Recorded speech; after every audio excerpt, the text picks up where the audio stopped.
Hello everyone. আজকে আমরা সবাই শান্তিপুরে যাচ্ছিলাম মার্কেটিং করতে। হ্যাঁ, আসলে মা, আমি, জেঠি, কাকি আর একটা মাসি আসলে যাচ্ছিল, ওরা চারজন। তো ওদের সাথে আমি সঙ্গ নিয়েছিলাম। আমি ভাবলাম ওখানে গিয়ে যদি আমার কিছু ভালো লাগে তো আমি নিয়ে নেব। তো যেহেতু আমি সকালে এখন স্কুল করছি, তো তার জন্য আমার কিছু শাড়ি দরকার থাকে হালকার মধ্যে। তো ওই জন্যই আমার যাওয়া বেসিক্যালি। তো আমি গিয়ে পৌঁছে গেছিলাম স্টেশনে, ততক্ষণ ওরা পৌঁছায়নি, যেহেতু আমি আলাদা আগে পৌঁছেছি। তারপরও তো ওখানে গিয়ে আমি টিকিট কাটি ওদের জন্য, দিয়ে দাঁড়িয়ে থাকি। আর খুব খিদে পেয়েছিল, সকালে না খাওয়া ছিলাম বলে একটা আমুলের লাসি কিনি। আসলে ওটা কেনার একটাই কারণ ছিল, যেহেতু প্রচুর গরম ছিল, খিদে তো মিটবে না, কিন্তু গরমে মনে হচ্ছিল ওটাই খাই এখন। তো ওটা আমি খেয়ে দাঁড়িয়ে ওখানে ওদের জন্য অপেক্ষা করছিলাম। তার কিছুক্ষণ পরেই ওরা আসে। তারপর ট্রেনটাও আসে, আমরা সবাই একসাথে ট্রেনে উঠি এবং সিটও পেয়ে যাই, যেহেতু ওইদিকে ট্রেনটা প্রচুর ফাঁকাই যায় বলতে গেলে।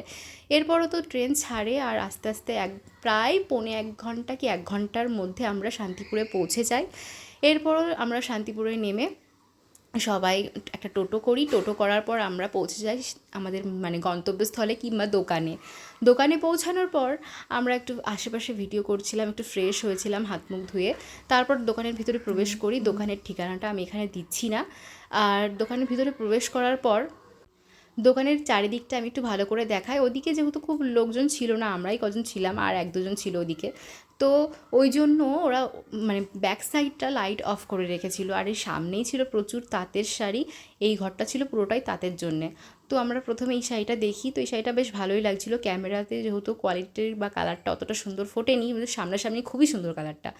আর আমার একটা দোষ, যে আমি যখনই কোথাও যাই না কেন, আমার ফোনে কখনোই চার্জ থাকে না। 3% চার্জ নিয়ে আমি সমস্ত ভিডিওগুলো কমপ্লিট করেছি। তারপরে মা নিয়েছিল এই শাড়িগুলো। এই শাড়িগুলোর প্রাইস খুবই কম দামে ছিল, বাট এই শাড়িটা দেখছো যেটা, এটা দারুণ শাড়ি, আর এটার দামটা অনেকটাই হাই ছিল, বাট শাড়িটা দারুণ। বেসিক্যালি শাড়ির যে কালারটা আমার খুবই ভালো লেগেছিলো, বাট এই শাড়িটা নেওয়া হয়নি। আমরা তারপরে এখান থেকে বেরিয়ে ওপরে গেছিলাম, ওপরে কিছু অন্য শাড়ি বা নাইটি বা কিছু দেখতে। তারপর ওখানে যাওয়ার পরে এই শাড়িগুলো বেশ ভালোই লাগছিলো। এই যে সাদা শাড়িটা, এটা আমি অনলাইনে প্রচুর দেখেছি, খুবই ভালো লাগছিলো। তারপরে আসি কালো শাড়িটাতে। সত্যি কথা বলতে কালো শাড়িটা আমার ভীষণ ভীষণ ভালো লেগেছিলো, তো ওটাই আমি চুজ করেছিলাম আমার জন্যে। তারপরে সামনে এসে দেখি আরও 2-3টে শাড়ি ছিল, তো ওগুলোও বেশ দারুণ লাগছিলো। ওগুলো আমি ভিডিও তোলা হয়নি, কারণ আমার আগেও বলেছি ফোনে চার্জ ছিল না, তো আমি অত রিস্ক নিতে পারছিলাম না যে পুরো ভিডিওটা কমপ্লিট করতে পারবো কি না। তো তারপরে আমি ওই কালো শাড়িটাকেই চুজ করি, বাট ওই শাড়িগুলোও বেশ ভালো ছিল।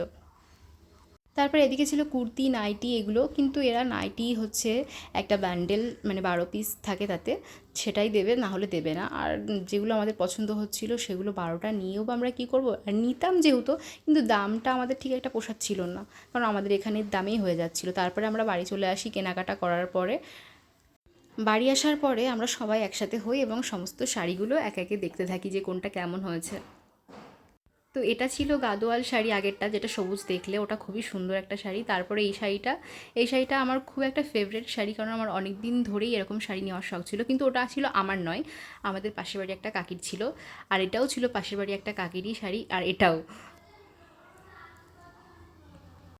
শাড়িগুলো সত্যিই খুব সুন্দর ছিল, এবং দাম হিসাবেও সত্যি সুন্দর ছিল। ব্লাউজটাও দারুণ লেগেছিলো আমার। ব্লাউজটা সত্যি কথা আমার নয়। তারপরে তো এই শাড়িটা ছিল জেঠির।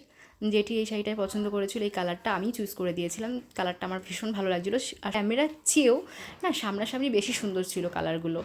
যেহেতু লাইটের অনেকটা ঘাটতি ছিল, তার জন্য কালারগুলো অত ফুটছিল না। তাছাড়াও শাড়িগুলো সামনাসামনি আমার সত্যিই ভালো লাগছিলো। এটা ছিল আমার একটা বোনের শাড়ি, ও কিনতে দিয়েছিল। আর তারপর তো এই শাড়িটা ছিল ওর শাশুড়ির জন্য নিয়ে এসেছিলাম। তারপর তো এক এক করে আমরা সমস্ত শাড়িগুলো খুললাম, দেখলাম। এটা আমার মামির জন্য নিয়েছিল মা। তারপরে তো হচ্ছে এই শাড়িটা আমার মায়ের জন্য মা নিয়েছিল। শাড়িটা সত্যিই খুব সুন্দর ছিল, একদম হালকার মধ্যে, আর দামটাও খুব ভালো ছিল। কিছু কিছু জিনিসের দাম কম ছিল, বাট কিছু কিছু জিনিসের আবার দাম প্রচণ্ড হাই ছিল আমাদের এখানকারের তুল্যই। তো এই যে আমার শাড়ি, ফাইনালি আমার খুবই পছন্দ শাড়িটা। আমার অনেক দিন ধরে একটা কালো শাড়ি নেওয়ার খুবই শখ ছিল, তা আর এটা অর্গানজার মধ্যে ছিল, আমি খুবই পছন্দ করেছি শাড়িটা। আর শাড়িটার মধ্যে যে গোল্ডেন আর যে ব্ল্যাকের কম্বিনেশনটা না দারুণ, আর শাড়িটার সামনাসামনি অসাধারণ, জাস্ট অসাধারণ। আমি জাস্ট হাত দিয়ে দেখছিলাম কতটা পাতলা। এটা নিয়েছিল আমার মা। এই যে শাড়িগুলো ছিল সবচেয়ে লো প্রাইসের, 200 টাকা করে। এরপর আসছি এই শাড়িটা নেওয়া হয়েছিল আমাদের বাড়িতে ভাড়া থাকে ওই দিদিটার জন্য। আর এটা ছিল আমার শাড়ি, কারণ এই ধরনের শাড়ি আমি অনেক দিন ধরেই খুঁজছিলাম। তো ওখানে গিয়ে না এত কালার ছিল এই শাড়িগুলোর মধ্যে, সব কটা অসাধারণ লাগছিলো। আমি কোনটা থুয়ে কোনটা নেবো বুঝতে পারছিলাম না, লাস্টে আমার এটাই ভালো লেগেছে, এটাই নিয়ে চলে এসেছি। আর এই শাড়ি আমাদের মধ্যে সবাই এক একটা করে নিয়েছে। আর এই শাড়ি আমরা দুটো নিয়ে আসা হয়েছিল। এই শাড়ি ছিল হ্যান্ডলুমের মধ্যে, আর দারুণ ছিল শাড়িটা। আর এটা নিয়ে এসেছিলাম আমি আমার মর্নিংয়ে স্কুলের জন্য, আমার দরকার পড়ে শাড়ি, তো সেই জন্য। আর এটা ছিল জেঠির জন্য শাড়ি। জেঠির শাড়িটা খুবই সুন্দর, কালারটা আমার ভীষণ প্রিয়, যেহেতু আমি চয়েস করেছিলাম। শাড়ির ভেতরটা এবং কাপড়টা ভীষণই সুন্দর। আর জেঠি আর মা আর একটা কাকি, ওদের তিনজনের শাড়ি এক, কাকিটা প্রথমেই দেখেছো, আর এটা হচ্ছে মায়ের শাড়ি, মা কালারটা চুজ করেছে। তো এই ছিল আমাদের সমস্ত শাড়ির কালেকশন।